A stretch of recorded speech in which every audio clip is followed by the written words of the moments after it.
क्या तुम मुझसे शादी करोगे? स्वरा तू ये क्या बोल रही है? तू एक मजदूर से शादी करेगी? खुद को देख तो ले, लाखों की सैलरी है तेरी, और ये तो पूरे साल में भी लाख नहीं कमा पाता होगा। बोलो, करोगे मुझसे शादी? अरे भाग गया? स्वरा तू बताएगी ये हो क्या रहा है? बताऊंगी। क्या तुम्हें इनका घर पता है, ये कहाँ रहता है? हाँ जी पता है। चलो मुझे घर लेकर चलो। आइए।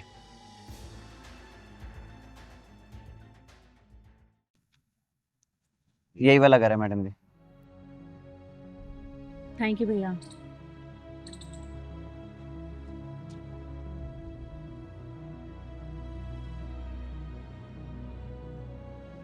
तुम यहाँ भी आ गई?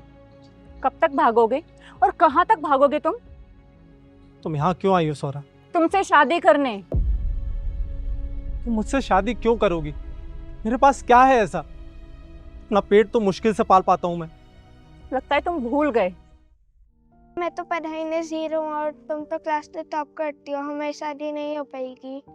क्यों? कोई लड़की किसी अनपढ़ से शादी थोड़ी ना करेगी। तुम अनपढ़ थोड़ी ना हो, पढ़ते तो हो। पर मुझसे पढ़ाई अच्छी नहीं लगती है। कोई बात नहीं, तो फिर मैं पढ़ लूंगी और अच्छी से जॉब करूंगी, फिर हम दोनों शादी कर लेंगे। और मैं क्या करूँगा? तुम घर पर रहना, घर संभालना, इतना तो कर ही लोगे ना? हाँ हाँ मैं कर लूँगा। वो हमारा बचपन था सोरा, तब हमें कुछ नहीं पता था। यही तो मैं कह रही हूँ, तब हमें कुछ नहीं पता था, लेकिन अब तो सब पता है ना। अब तो हम बड़े हो गए, मैच्योर हो गए हैं। और सबसे पहले मुझे ये बताओ कि तुम कहाँ भाग के चले गए थे? 2 साल से ढूंढ रही हूँ मैं तुम्हें। तो क्या करता मैं? रोज रोज माँ बाप के वही ताने, निठल्ला है, कुछ काम नहीं करता। एक दिन गुस्से में आकर मैंने वो घर छोड़ दिया और मैंने फैसला कर लिया था कि मैं तभी वापस आऊंगा जब कुछ बन जाऊंगा। लेकिन यहाँ आकर पता चला कि यहाँ तो अपना पेट ही पालना मुश्किल है। सच में सोरा, पढ़ाई के बिना इंसान लाइफ में कुछ नहीं कर सकता। कम से कम तुम मुझे तो बता सकते थे। तुम्हें पता है तुम्हारे जाने के बाद घर वाले कितना परेशान हो रहे थे। तुमने अपना नंबर तक बंद कर लिया यार। वो इसलिए क्योंकि मैंने फैसला किया था कि मैं तभी बात करूंगा जब कुछ बन जाऊंगा। ऐसे नहीं होता है दुष्यंत, हर प्रॉब्लम का एक सॉल्यूशन होता है। और मैं तो तुम्हारी गर्लफ्रेंड थी, हम लोग बचपन से साथ थे। तुम मुझे ऐसे छोड़ के नहीं जा सकते थे। तुम्हारे पापा भी यही चाहते थे स्वरा। याद है उन्होंने कहा था कि मेरी बेटी से दूर रहो। और तुम्हारे पापा क्या, मेरे पापा भी यही चाहते थे। मुझसे कहते थे कि मैंने अपनी लाइफ तो खराब कर ली, कम से कम तुम्हारी लाइफ तो खराब ना करूं। इसलिए मैंने फैसला कर लिया था स्वरा कि मैं किसी भी हालत में तुम्हारी लाइफ खराब नहीं होने दूंगा। इसलिए मैं वहां से चला गया। तुम एक अच्छा लड़का डिजर्व करती हो स्वरा। तुम मुझे नहीं बताओगे कि मैं क्या डिजर्व करती हूँ और क्या नहीं। अरे मुझे अपनी लाइफ के अंदर सुख और शांति चाहिए, जो मुझे तुम्हारे साथ मिलती है। और तुम नहीं भी कमाओगे तो कोई इतनी बड़ी प्रॉब्लम नहीं है। मैं हूँ, मैं कमा लूंगी। तुम हाउस हस्बैंड रहना, मैं वर्किंग वाइफ रहूंगी, कोई प्रॉब्लम नहीं होगी। स्वरा ये सारी बातें। बस दुष्यंत, अब तुमने और बकवास की ना तो थप्पड़ मारूंगी मुंह पे खींच के।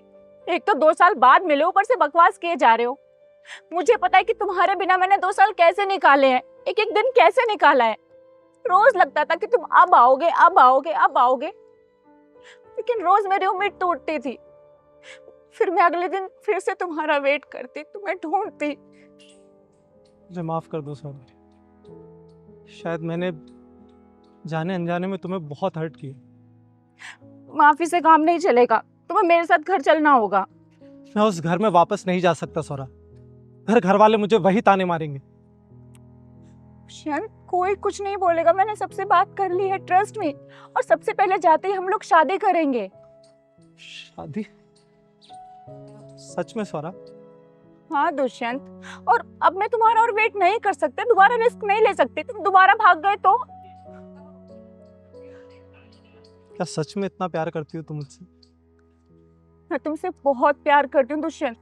अगर तुम बुढ़ापे तक नहीं मिलते ना, तब तक तुम्हारा इंतजार करती मैं। माफ कर दो मुझे। सॉरी से काम नहीं चलेगा, फटाफट मुझे हक दो, मुझे सुकून चाहिए।